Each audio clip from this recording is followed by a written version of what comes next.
فأما من أعطى واتقى وصدق بالحسنى فسنيسره لليسرى وأما من بخل واستغنى وكذب بالحسنى.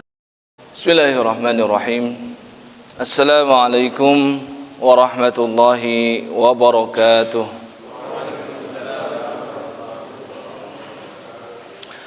إن الحمد لله نحمده ونستعينه ونستغفره ونعوذ بالله من شرور أنفسنا ومن سيئات أعمالنا من يهده الله فلا مضل له ومن يضلل فلا هادي له. اللهم صل على محمد وعلى آل محمد كما صليت على إبراهيم وعلى آل إبراهيم إنك حميد مجيد وبارك على محمد وعلى آل محمد كما باركت على إبراهيم وعلى آل إبراهيم في العالمين إنك حميد مجيد. اللهم سبحانك لا علم لنا إلا ما علمتنا إنك أنت العليم الحكيم وعلمنا ما ينفعنا وانفعنا بما علمتنا ربنا زدنا علما وارزقنا فهما آمين آمين يا رب العالمين. Amma ba'du. Insyaallah pada malam hari ini kita lanjutkan pembahasan hadis nomor yang ke-20 ya. Dan hadis ini merupakan hadis yang sedikit panjang berkaitan dengan fase penciptaan manusia di dalam rahim ibunya. Hadis ini diriwayatkan oleh sahabat yang bernama Abdullah bin Mas'ud radhiyallahu taala anhu. Sayyidina Abdullah bin Mas'ud berkata bahwasanya Rasulullah sallallahu alaihi wasallam bersabda, "Inna ahadakum, sesungguhnya seorang di antara kalian," maksudnya setiap kita, masing-masing di antara kita, "yujma'u khalquhu fi batni ummi," dikumpulkan atau disempurnakan penciptaannya di dalam perut ibunya. Setiap kita disempurnakan penciptaannya di dalam rahim tubuh atau di dalam perut ibunda kita semua. Yaitu selama kapan? Arba'ina yauman nutfatan. Yaitu fase yang pertama 40 hari. Dan itu adalah masih dalam bentuk nutfah, masih dalam bentuk air mani. Selama 40 hari manusia belum sampai pada fase yang kedua, yaitu menjadi segumpal darah, namun masih dalam bentuk air mani. Dan air mani ini akan menyatu dengan sel ovum ya, sperma akan menyatu dengan sel ovum, dan akhirnya penyatuan itu dalam istilah sekarang disebut dengan zigot. Dan itu selama 40 hari. Thumma yakunu 'alaqatan misla dzalik. Kalau sudah melewati fase yang pertama selama 40 hari, maka dia akan menjadi segumpal darah, dan itu misla dzalik. Lamanya, durasinya juga sama seperti sebelumnya, yaitu 40 hari. 40 hari menjadi air mani, 40 hari berikutnya masih menjadi segumpal darah. Ya, kemudian apa? Summa yakunu mudghatan mithla dzalik. Setelah 40 hari air mani, 40 hari menjadi segumpal darah, dan jumlahnya 80 hari, maka Allah Subhanahu wa taala kembangkan lagi menjadi 40 hari berikutnya, yaitu menjadi mudghah, segumpal daging. Daging yang kecil kemudian membesar dan berkembang. Dan itu prosesnya membutuhkan 120 hari. Kalau sudah demikian, summa yursalu ilaihi malak. Kemudian Allah Subhanahu wa taala mengutus malaikat. Ya, namanya malaikatul arham. Banyak para ulama menyebutkan nama malaikatnya adalah malaikatul arham, malaikat yang mendatangi rahim. dan malaikat tersebut diperintahkan oleh Allah Subhanahu wa taala untuk fayanfukhu fihi ruh, agar malaikat itu meniupkan ruh ke dalam janin itu. Setelah 120 hari malaikat mengambil ruh, dan ruh itu sudah ada sejak lampau, sudah ada sebelum penciptaan manusia, itu ruh sudah ada, sudah pernah dikumpulkan oleh Allah Subhanahu wa taala. Kemudian malaikat ini membawa ruh, kemudian malaikat ini tiupkan ruh tersebut ke dalam janin tersebut, sehingga janin itu mulai bisa bergerak. Fayanfukhu fihi ruh. Kemudian apa? Wa yu'maru bi arba'i kalimat. Malaikat tersebut diperintahkan oleh Allah untuk menuliskan 4 ketetapan dari Allah Subhanahu wa taala. Apa saja? Bikat birizqih, ya, untuk menuliskan ketentuan rizkinya. Wa ajalih, kemudian ajal atau kematiannya. Kemudian apa? Wa amalih, bahkan amalnya yang dia lakukan. Kemudian wa syaqiyun aw sa'idun. Yang keempat adalah yang berkaitan dengan kebahagiaan atau kesengsaraannya. Ya, saya ulangi hadis ini. Jadi setiap kita itu sudah pernah berada di alam janin atau di alam rahim. Di alam tersebut, ya, Allah Subhanahu wa taala memberikan fase. Di sini disebutkan 3 fase. Fase yang pertama 40 hari masih menjadi air mani. 40 hari berikutnya menjadi segumpal darah. 4 hari berikutnya menjadi segumpal daging, dan tidak menunggu menjadi segumpal tulang atau menjadi tulang, tapi sudah Allah kirimkan malaikat. Dan malaikat itu diperintahkan oleh Allah Subhanahu wa taala untuk membawa ruh, kemudian ditiupkan ke dalam janin tersebut. Kemudian apalagi? Malaikat tersebut menuliskan 4 perkara yang sudah Allah tetapkan. Jadi Allah ketetapannya sudah lama, seperti di hadis nomor ke-19 sebelumnya, yaitu adalah bi khamsina alfa sanatin, yaitu 50.000 tahun sebelum Allah Subhanahu wa taala ciptakan langit dan bumi. Semuanya sudah ditetapkan. Ya, kataballahu maqadiral khalaik. Pekan lalu sudah kita bahas, Allah sudah tetapkan semua apa? Maqadirul khalaik, takdir makhluknya. Dan itu qabla an yakhluqas samawati wal ard, sebelum Allah ciptakan langit dan bumi, bi khamsina alfa sanah. Ya, yaitu sejak 50.000 tahun sebelum penciptaan langit dan bumi. Nah, sekarang malaikat ini hanya disuruh oleh Allah Subhanahu wa taala untuk menuliskan ulang. Allah yang Maha tahu. Malaikat ini diperintahkan untuk mencatat. Ibarat kalau kita, Bapak Ibu sekalian, punya buku catatan, buku induk besar, kemudian ada buku kecil, buku saku, kita salin lagi, ya. Nah, seperti itulah ibaratnya. Malaikat ini kemudian menuliskan 4 hal, yaitu adalah tentang rizkinya. Diawalkan rizki terlebih dahulu, karena ini yang banyak memusingkan manusia.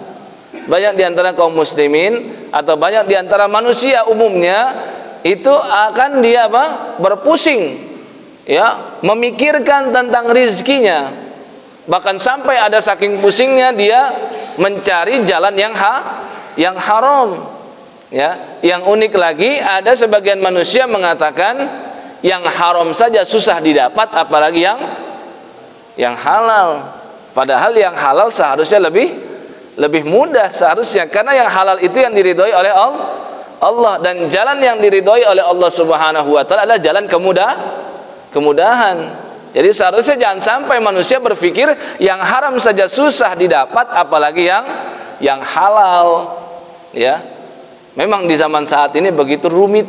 Nabi SAW sudah ramalkan, ya, yati 'alan nasi zamanun, kelak akan datang zaman kepada manusia, yaitu apa? Zaman apa? Zaman di mana manusia lagi tidak memikirkan tentang apa yang dia dapat. Aminal halal amin haram. Apakah yang dia dapat itu dari yang halal atau dari yang haram? Sudah tidak dipikirkan lagi.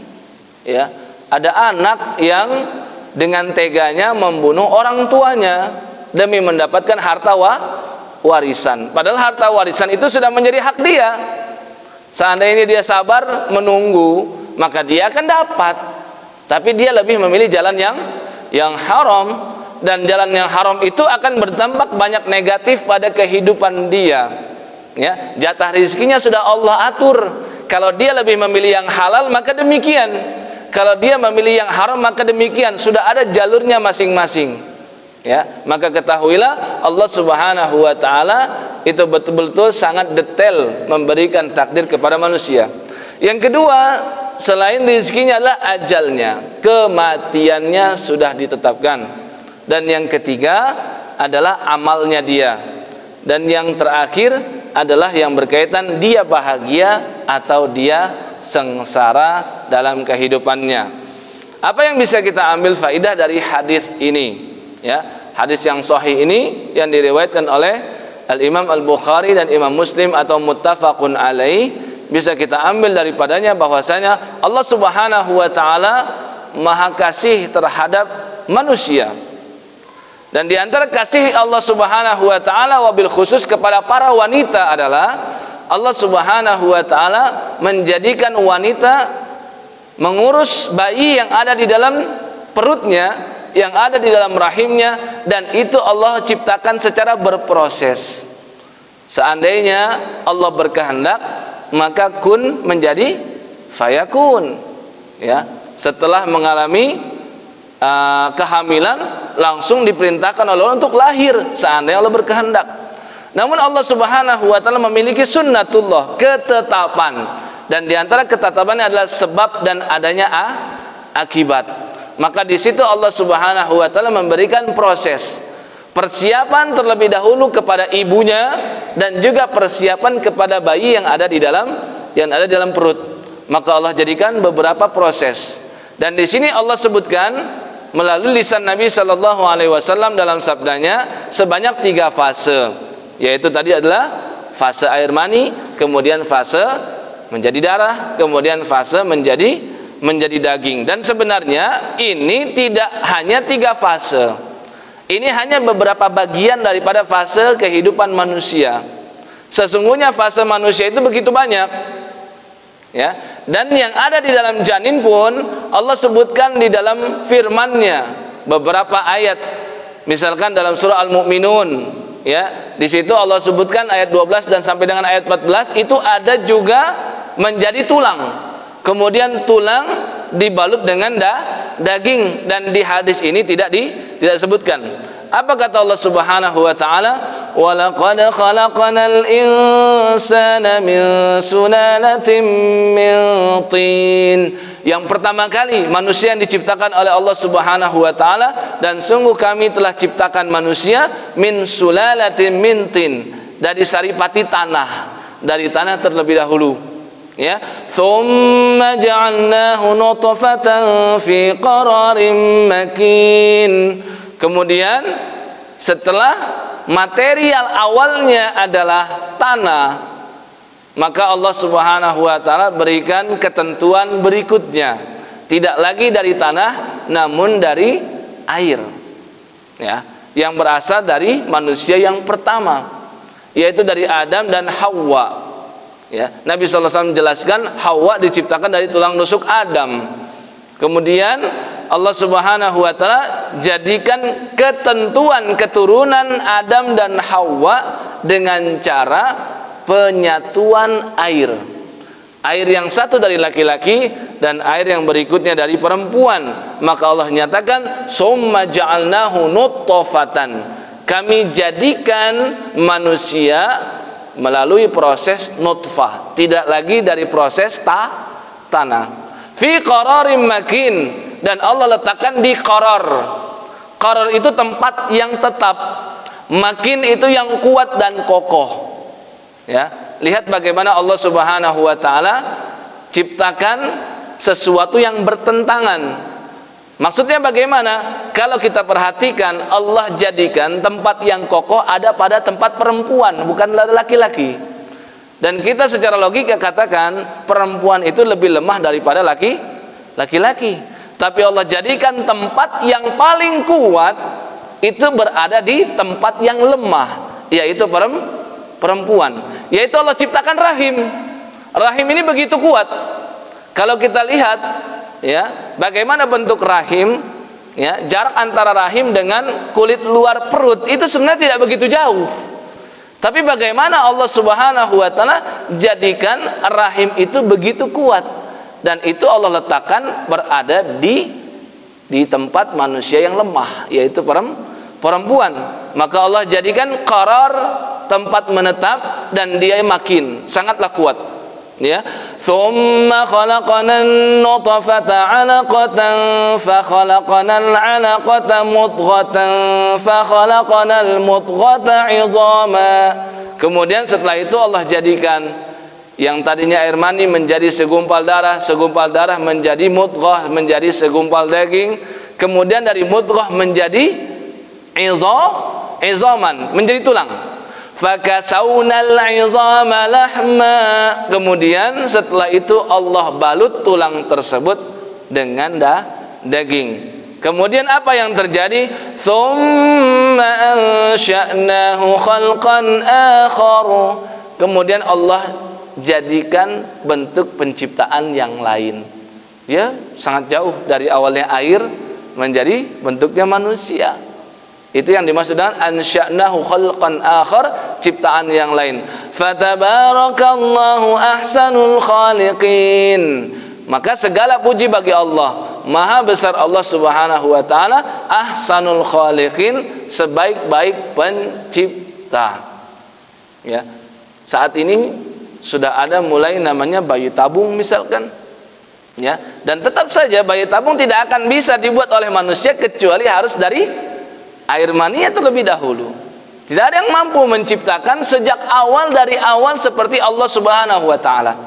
Tidak ada manusia yang sanggup menciptakan binatang dari awal, dan juga tidak ada manusia yang sanggup menciptakan manusia betul-betul dari awalnya. Enggak ada. Hanya Allah Subhanahu wa taala saja yang mampu melakukannya. Maka Allah nyatakan ahsanul khaliqin, dialah sebaik-baik pencipta. Kemudian yang kedua yang bisa kita ambil dari hadis ini adalah Allah Subhanahu wa taala menjadikan fase manusia di dalam janin itu 3 tahapan, namun sebenarnya pada hakikatnya fase manusia itu lebih panjang daripada itu semua. Itu hanyalah salah satu tahapan saja yang ada di alam rahim. Sebenarnya manusia, ya, sampai dengan kembali kepada Allah Subhanahu wa taala itu memiliki 5 tahapan. Ada 5 tahapan, dan kelima-limanya sudah disebutkan oleh Allah Subhanahu wa taala dalam suratul Baqarah, surah Al-Baqarah ayat yang ke-28. Allah Subhanahu wa taala nyatakan ada 5 di situ. Apa kata Allah Subhanahu wa taala? Kaifa takfuruna billahi wa kuntum amwatan summa ahyaakum summa yumitukum. Kata Allah Subhanahu wa taala, kaifa takfuruna billah. Bagaimana mungkin kalian berani ingkar terhadap Allah Subhanahu wa taala? Wa kuntum amwatan, padahal sebelumnya kalian itu mati. Ya. Kemudian apa? Fa ahyaakum, kemudian Allah hidupkan. Summa yumitukum summa yuhyikum. Kemudian Allah matikan lagi, kemudian Allah hidupkan lagi. Summa ilaihi turja'un. Kita ulang. Kaifa takfuruna billahi wa kuntum amwatan. Pertama amwat. Ya. Kemudian fa ahyaakum, Allah hidupkan. Summa yumitukum, matikan lagi. Summa yuhyikum, yang keempat Allah hidupkan lagi. Summa ilaihi turja'un. Kemudian yang kelima kembali kepada Allah Subhanahu wa taala. Maka kita jabarkan di sini bahwasannya fase yang pertama wa kuntum amwatan. Maksudnya adalah kita sebelumnya mati adalah ketika kita betul-betul belum ada. Yaitu sebelum Allah Subhanahu wa taala ciptakan Nabi Adam. Itu adalah fase di mana manusia itu belum ada penyebutannya, belum ada yang tahu yang namanya manusia. Dan itulah ketika Allah Subhanahu wa taala berfirman kepada malaikat, Wa idz qala rabbuka lil malaikati inni ja'ilun fil ardi khalifah. Allah saja tidak sebutkan namanya insan. Allah saja tidak sebutkan namanya Adam, tapi Allah hanya sebutkan di atas muka bumi akan aku ciptakan khalifah yang mengatur, ya, yang mengurus bumi, menggantikan aku, kata Allah Subhanahu wa taala kepada malaikat. Ini yang disebut oleh Allah Subhanahu wa taala dalam surat Al-Insan. Diletakkan di dalam surat Al-Insan, yang mana Al-Insan artinya manusia. Ayat yang pertama, ya, surat yang ke-76 ayat yang pertama, hal ata 'alal insani hinum minad dahri lam yakun syai'an madhkura. Manusia disebut dengan syai'an madhkura, lam yakun syai'an madhkura. Ya, hal ata 'alal insan. Kata Allah apa? Kata Allah, bukankah, apakah pernah datang kepada manusia, ya, hal ata 'alal insan hinum minad dahri, satu masa yang mana manusia itu lam yakun syai'an madhkura. Manusia ketika itu belum menjadi sesuatu yang bahkan bisa disebut. Inilah fase yang pertama, manusia itu belum ada di alam wujud, tapi ruhnya sudah ada. Ruhnya sudah Allah ciptakan. Ya, apa buktinya? Allah Subhanahu wa taala sudah mengambil perjanjian dari seluruh ruh. Dan ini perjanjiannya jauh sebelum Allah ciptakan Nabi Adam, manusia yang pertama. Dan disebutkan, ya, di dalam surah Al-A'raf ayat 172, wa idz akhadha rabbuka min bani adama. Ingatlah wahai Muhammad, idz akhadha rabbuka min bani adama, ketika Allah Subhanahu wa taala telah mengambil perjanjian dari anak-anak keturunan Nabi Adam. Min zuhurihim, asalnya dia berada di bagian punggungnya Nabi Adam. Dijelaskan dalam riwayat Imam Ahmad, Allah Subhanahu wa taala keluarkan dari punggungnya Nabi Adam itu keturunan-keturunannya dalam bentuk ruh. Ya, min zuhurihim dzurriyyatahum, keturunan-keturunan Nabi Adam. Ya, di situ Allah Subhanahu wa taala wa asyhadahum ala anfusihim. Allah meminta kesaksian kepada seluruhnya. Alastu bi rabbikum, bukankah aku adalah Rabb kalian, Tuhan yang menciptakan kalian? Ketika itu semua ruh menjawab, qalu bala syahidna. Ya, tentu syahidna, kami bersaksi benar. Ya, kami bersaksi demikian, yaitu kami meyakini engkaulah Rabb yang satu, engkaulah yang menciptakan kami. Kemudian apa kata Allah? Antaqulu yaumal qiyamati inna kunna an hadza ghafilin. Agar jangan lagi nanti di hari kiamat ada manusia yang berdalih, berhujjah ketika dia mati dalam kondisi kafir, ketika dia berada dalam keluarga yang kafir, kemudian dia nanti berdalih bahwasannya dirinya ini tidak mampu untuk masuk ke dalam agama Islam, tidak mampu untuk menyembah Allah, tidak mampu untuk mengikuti tuntunan Nabi sallallahu alaihi wasallam. Padahal jauh sebelumnya Allah sudah mengambil perjanjian darinya bahwasannya alastu bi rabbikum, bukankah aku adalah Rabb kalian? Dan di situ kita semua menjawab iya. Makanya setiap anak yang baru lahir dalam kondisi fitrah, kata Nabi sallallahu alaihi wasallam, fa abawahu, kedua orang tuanya yang an yuhawidanihi, yang menjadikan dia beragama Yahudi, au yunassiranihi, atau menjadikan dia beragama Nasrani, au yumajjisanihi, atau menjadikan dia beragama Majusi, ya, atau agama-agama yang lain. Itu hanya 3 contoh saja yang diberikan oleh Nabi sallallahu alaihi wasallam. Sehingga setiap anak yang baru lahir bisa kita katakan anak tersebut belum berdosa, karena semuanya berada kuasanya pada kedua orang tuanya. Nah, ini fase yang pertama, masih kuntum amwatan. Kemudian apa? Fa ahyakum. Nah, ini yang dijelaskan dalam hadis tadi. Allah mulai menghidupkan manusia, dan ini adalah tahapan yang kedua, yaitu berada di alam rahim. Ya, yang mana kata Allah di dalam rahim itu ada 3 kegelapan. Ya, dalam surah Az-Zumar ayat yang ke-6 Allah Subhanahu wa taala berfirman, "Yakhluqukum fi butuni ummahatikum." Allah menciptakan kalian berada di dalam perut-perut ibunda kalian. Ya, khalqam min ba'di khalqin fi dhulumatin thalath. Dari tahapan 1 ke tahapan berikutnya fi dhulumatin salas, berada di dalam 3 kegelapan. Ada yang tahu enggak maksud 3 kegelapan di sini apa? Ketika manusia berada di rahim ibundanya, apa yang dimaksud dengan kegelapan yang 3? Yang pertama adalah kegelapan yang berasal dari plasenta. Manusia berada di dalam plasenta, ya, tertutup gitu. Itu kegelapan yang pertama. Kemudian plasenta ini berada di dalam rahim ibunya. Rahim itu tempat khusus. Kegelapan yang kedua. Dan kegelapan yang terakhir adalah kulit perut ibunya. Sehingga bayi itu betul-betul berada pada kegelapan. Tidak hanya kegelapan 1, tapi 3 kegelapan sekaligus. Seharusnya setiap manusia berpikir, ketika dia belum mampu untuk melakukan apapun saja, dia sudah diberikan rezekinya oleh Allah. Ya, banyak manusia itu kan kebingungan dengan rezeki. Seharusnya dia berpikir ketika dia belum mampu mencari rezeki, masih berada di dalam perut ibundanya, Allah sudah sediakan rezekinya, dan itu lewat 1 jalur, yaitu lewat tali pusarnya. Ya, dan bayangkan ketika sudah keluar dari rahim, Allah tutup jalur rizki dari yang 1 tadi, tapi Allah justru buka 2 jalur, yaitu dari mana?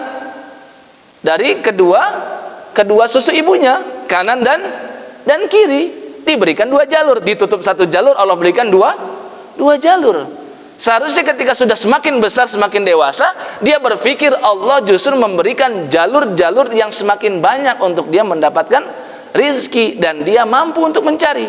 Ketika enggak mampu saja Allah berikan, bagaimana ketika dia sudah mulai mampu? Pasti lebih berkemungkinan untuk Allah berikan. Ya, nah, ini yang disebut dengan fase yang kedua. Ya, fa'ahyakum. Kemudian apa? Summa yumitukum. Fase yang ketiga. Setelah hidup, kemudian Allah matikan kembali. Itulah kematian yang akan kita hadapi, yang disebut dengan ajal. Dan kita tahu, qul innal mautal ladzi tafirruna minhu fa innahu mulaqikum. Bagaimanapun kita kabur dari kematian, pasti kematian akan mendatangi kita. Ya, ainama takunu yudrikumul maut walau kuntum fi burujim musyayyadah. Di ayat yang lain Allah katakan, ainama takunu, dimanapun kamu berada, di rumahkah, di jalan rayakah, di masjidkah, bahkan di sekolah, di tempat kerja, di pasar, dimanapun, ainama takunu yudrikumul mautu, mati itu akan mampu menembus dirimu. Maksudnya bagaimana? Walau kuntum fi burujim musyayyadah, walaupun kamu sedang berada di tempat, di gedung yang tinggi, besar, megah, dan begitu tebal dan kokoh, kematian pasti bisa menembus itu dan menghampiri kita semua.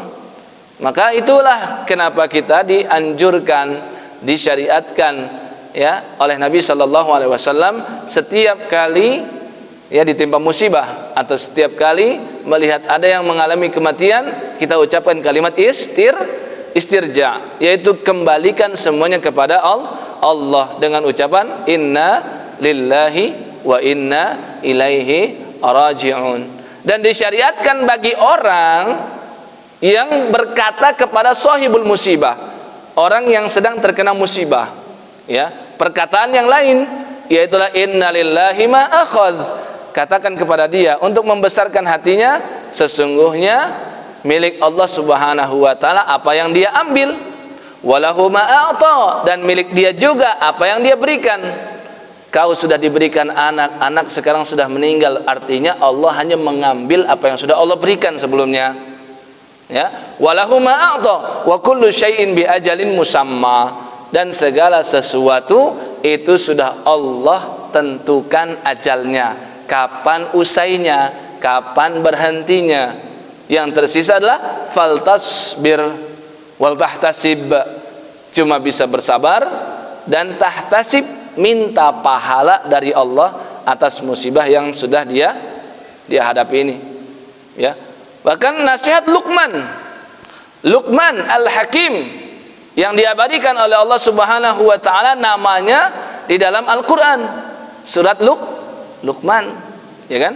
Ada surat ke-31 itu kan. Ada Luqman di situ.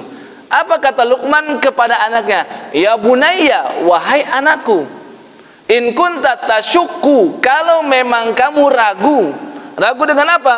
Fil mauti, dengan kematian. Maka apa? Fala tanam, jangan kamu tidur. Jadi kalau kita sedang berpikir tentang kematian dan di situ kita ragu terhadap kematian, coba pikir pakai logika, enggak usah tidur. Kenapa? Fakama annaka tanam, sebagaimana kamu sedang tidur, kadzalika tamut, demikianlah kamu sedang mati. Maksudnya tidur itu adalah kematian kecil. Saat tidur Allah juga sedang mencabut nyawa kita. Ya, wa in kunta tasyukku fil ba'tsi, dan kalau kamu ragu dengan hari kebangkitan, di mana Allah membangkitkan kamu lagi setelah kamu mati, maka apa? Fala tantabih, jangan kamu bangun dari tidur. Kenapa? Fakama annaka tantabihu ba'da naumik, sebagaimana kamu bangun dari tidurmu, sebagaimana itu pula Allah akan bangkitkan dirimu dari kematian. Ini fase yang ketiga. Ya, kemudian apa? Fase yang keempat, tsumma yuhyikum, kemudian setelah mati Allah hidupkan kembali. Dan ini bukan pengalaman kita nanti di akhirat, belum, masih kehidupan yang ada di tengah antara dunia dengan akhirat, yaitu alam barzakh. Disebut dengan barzakh karena barzakh itu pemisah. Ya, di situ kita hidup lagi. Ya, hidupnya antara dua, yaitu mendapatkan nikmat kubur atau mendapatkan siksa kubur. Dan sebelum itu harus diberikan ujian terlebih dahulu.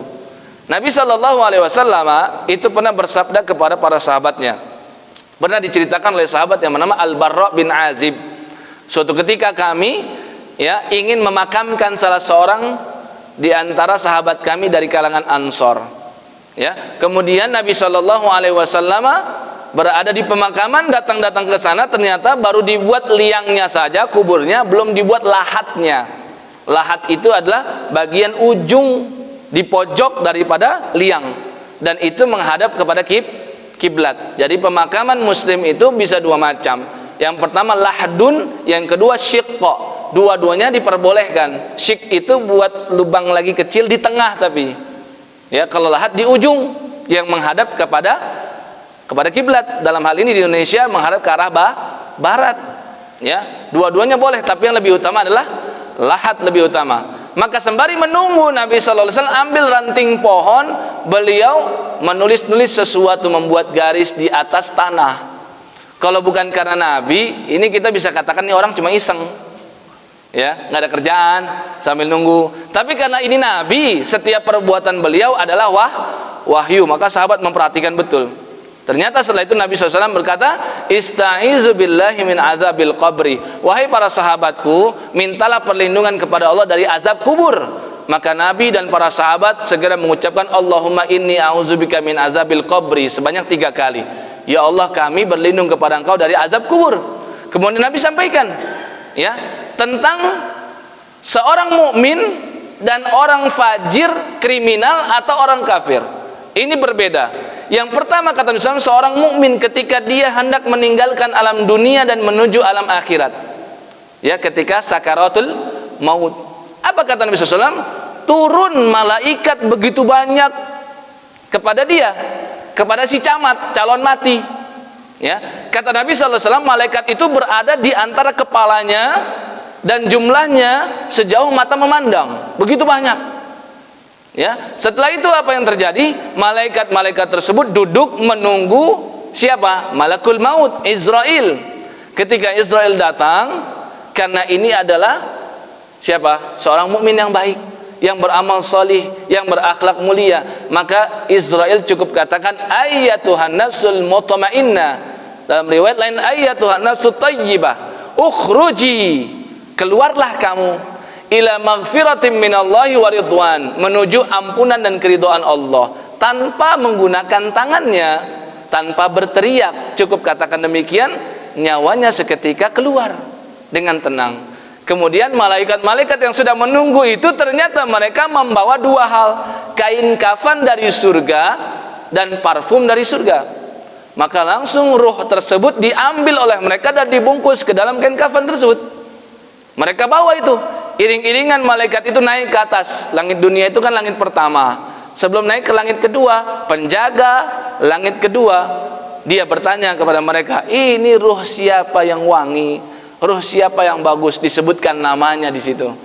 Kemudian disebutkan namanya, maka diizinkan untuk naik ke atas langit kedua. Sampai di langit kedua, malaikat yang ada di langit kedua ikut lagi iringannya ke langit ketiga dan seterusnya. Ketika sudah berada di langit ketujuh, Allah perintahkan catatan amalnya diletakkan di Illiyin, tempat yang tertinggi. Kemudian Allah perintahkan kembalikan ruhnya ke jasadnya. Ketika sudah dikembalikan, barulah datang Munkar dan Nakir, bertanya tiga hal, man rabbuka wa ma dinuk, ya, wa ma hadzal rajulul ladzi bu'itsa fikum, ya, apa agamamu, siapa Tuhanmu, dan siapa laki-laki yang diutus kepada kalian ini. Diperlihatkan wajah Nabi sallallahu alaihi wasallam. Maka dia mampu menjawab, barulah setelah itu dia mendapatkan nikmat kubur, itu kehidupan dia lagi. Ya. Kalau yang fajir, yang kriminal, dan dia adalah orang kafir, maka sebaliknya dia akan mendapatkan azab kubur. Kemudian fase yang terakhir, yang kelima, tadi masih yang keempat, summa ilaihi turja'un, kemudian dikembalikan kepada Allah Subhanahu wa taala. Selesai fase alam barzakh, barulah melalui prosesi-prosesi berikutnya sebelum mendapatkan surganya Allah Subhanahu wa taala. Dibangkitkan di padang mahsyar, kemudian mengemis-ngemis kepada para nabi untuk mendapatkan syafaat sampai didapatkan dari Nabi sallallahu alaihi wasallam, kemudian dihisab, kemudian diberikan catatan amal, kemudian ditimbang, kemudian apalagi melewati sirat, sebelum melewati sirat melewati telaga Nabi sallallahu alaihi wasallam, kemudian yang di sirat ada yang tergelincir ke neraka, di situ dia disucikan. Yang mampu melewati sirat maka dia melewati qantarah. Setelah itu barulah dia mendapatkan surganya Allah Subhanahu wa taala. Itulah fase yang kelima dan yang terakhir, yang mana satu hari senilai dengan 1000 tahun, ya. Inilah 5 fase manusia.